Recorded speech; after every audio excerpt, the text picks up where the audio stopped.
AP ప్రభుత్వం inter first year పరీక్షలు రద్దు చేయడం సరైనది కాదు అన్నారు తెలంగాణ ప్రభుత్వ జూనియర్ కళాశాలల లెక్చరర్ల సంఘం అధ్యక్షుడు మధుసూదన్ రెడ్డి. పేద విద్యార్థుల భవిష్యత్తుపై తీవ్ర ప్రభావం చూపుతుంది అనే ఆయన అభిప్రాయపడ్డారు.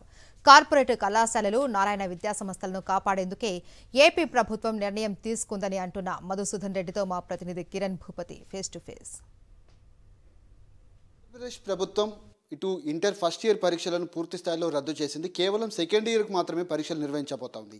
అసలు ఈ వ్యవహారం అంతా ఎట్లా ఉండబోతుంది, విద్యార్థులపైన ఎలాంటి ప్రభావం చూపుతుంది, అటు ప్రైవేట్ కళాశాలలు కూడా ఇబ్బడి ముగ్గడుగా ఇప్పటికే ఎగ్జామ్స్కు సంబంధించినటువంటి అంశాల్లో కూడా కొన్ని చర్యలు కూడా చేపట్టేటువంటి అవకాశాలు ఉన్నాయి. ఓవరాల్గా ఆంధ్రప్రదేశ్ ప్రభుత్వం ఇంటర్ పరీక్షల రద్దుపైన తీసుకున్నటువంటి నిర్ణయాన్ని ఏ విధంగా చూస్తారు? ఇటు ప్రభుత్వ జూనియర్ కళాశాల లెక్చరర్ల సంఘం అధ్యక్షుడు మధుసూదన్ రెడ్డి గారు మనతో పడుతున్నారు. సార్, ఈ ఆంధ్రప్రదేశ్ ప్రభుత్వం ఇంటర్ ఫస్ట్ ఇయర్ పరీక్షలన్నీ కూడా రద్దు చేసింది.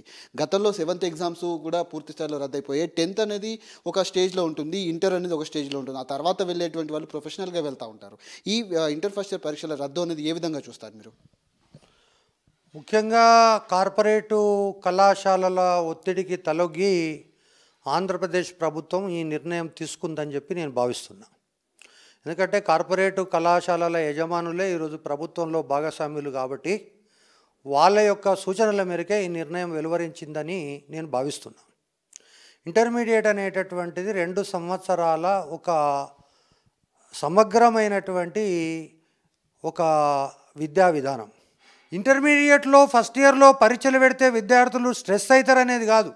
ఇంటర్మీడియట్లో ఫస్ట్ ఇయర్లో పరీక్షలు పెడితే విద్యార్థులు పరీక్షల వైపు కనుక కేంద్రీకరిస్తే ఐఐటీలు, ఎంసెట్ ర్యాంకులు మాకు తగ్గుతాయేమనేటటువంటి ఒక కార్పొరేట్ లాభాపేక్షతోటి ఈరోజు ఈ నిర్ణయం తీసుకున్నది. ఈ నిర్ణయం 100కి 100 పాళ్ళు విద్యా వ్యవస్థను భ్రష్టు పట్టించడానికి తీసుకున్న నిర్ణయంగా నేను భావిస్తున్నా. తక్షణం ఈ యొక్క నిర్ణయాన్ని పునఃపరిశీలించాలని చెప్పి నేను డిమాండ్ చేస్తున్నాను. రైట్, ఇది వారు చెప్తున్నటువంటి పరిస్థితి కనబడుతుంది. పేద విద్యార్థులు పూర్తిగా చదువుకు దూరమయ్యేటువంటి అవకాశం ఉంటుంది. అటు కార్పొరేటు కళాశాలల నిర్ణయం ఏదైతే ఉందో దానికి అనుగుణంగానే అక్కడ రాష్ట్ర ప్రభుత్వం కూడా పూర్తి స్థాయిలో ఇంటర్ ఫస్ట్ ఇయర్ పరీక్షలన్నీ కూడా రద్దు చేసింది. అంతేకాకుండా ఎడ్యుకేషన్ స్టాండర్డ్స్ కూడా పూర్తి స్థాయిలో పడిపోయేటువంటి ప్రమాదం ఉంటుంది. కాబట్టి ఈ ఆలోచనను కూడా పూర్తి స్థాయిలో పునరాలోచించాలని కూడా తాను చెప్తా ఉన్నారు. కెమెరామెన్ క్రాంతితో కిరణ్, సాక్షి టీవీ, హైదరాబాద్.